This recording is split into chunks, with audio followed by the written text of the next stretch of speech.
बहुत समय पहले की बात है। एक अकेला हाथी एक अजीब जंगल में बसने आया। यह जंगल उसके लिए नया था और वह दोस्त बनाने के लिए जंगल के जानवरों को ढूंढ रहा था।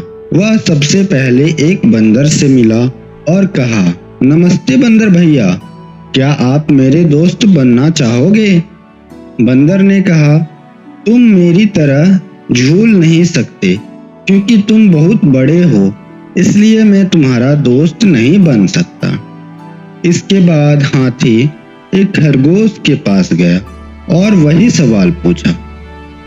खरगोश ने कहा, तुम मेरे बिल में फिट होने के लिए बहुत बड़े हो, इसलिए मैं तुम्हारा दोस्त नहीं बन सकता।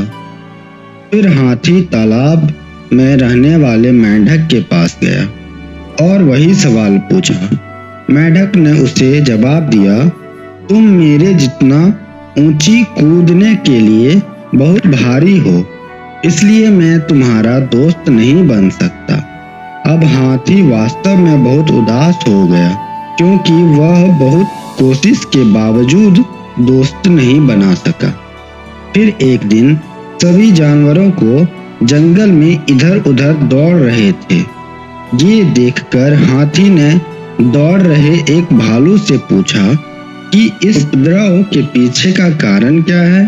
भालू ने कहा, जंगल का शेर शिकार पर निकला है, वे खुद को उससे बचाने के लिए भाग रहे हैं। ऐसे में हाथी शेर के पास गया और कहा कि कृपया इस निर्दोष लोगों को चोट न पहुंचाओ, कृपया इन्हें अकेला छोड़ दे। शेर ने उसका मजाक उड़ाया और हाथी को एक तरफ चले जाने को कहा।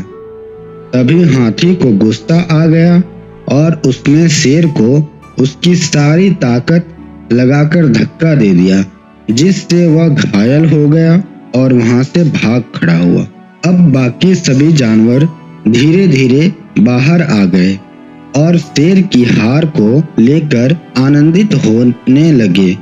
वे हाथी को पास गए और उससे कहा, तुम्हारा आकार एकदम सही है हमारा दोस्त बनने के लिए।